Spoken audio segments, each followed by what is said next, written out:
काय म्हणतीये पब्लिक. चला तर स्वागत आहे तुमचं एका नवीन ब्लॉगमध्ये. तर सकाळी सकाळी मस्त आपला दिवस चहापासून चालू होऊन जातो हे बघा, आणि चहापासूनच खतम होतो. कारण की सकाळी सकाळी चहा पिलं की एकदम छान वाटतंय. नाही नाही पिला ना तर इतकं बोर दिवस जातो ना, खरंच माझा तर जातो बाबा.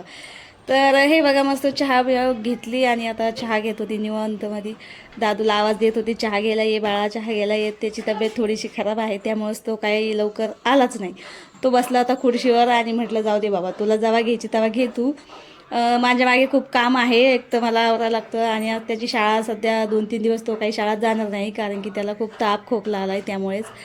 तर मी चहा वगैरे घेतला. आता मला स्वयंपाकही करायचा होता. म्हटलं चला आता पहिलं भाजी निसून घेते.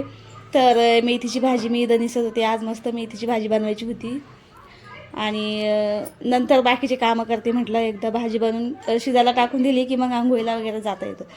तर भाजी शिजस्तोवर मस्त आंघोळ वगैरे करून घेतली. आता आले तर म्हटलं चला आता नवीन साडी घातली आज ही मी.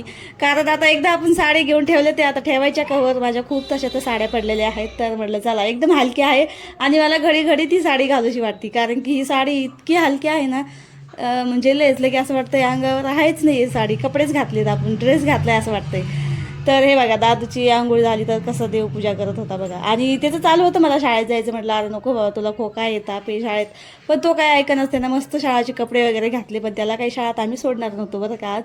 तर हे बघा देवपूजा मस्त देवपूजा करत होता तो. त्याला येत नाही तो खुर्शीवर उभं राहून चालू होतं त्याचं. आणि मग आता त्याचे पप्पा आले तर मस्त वाढून वगैरे घेतलं.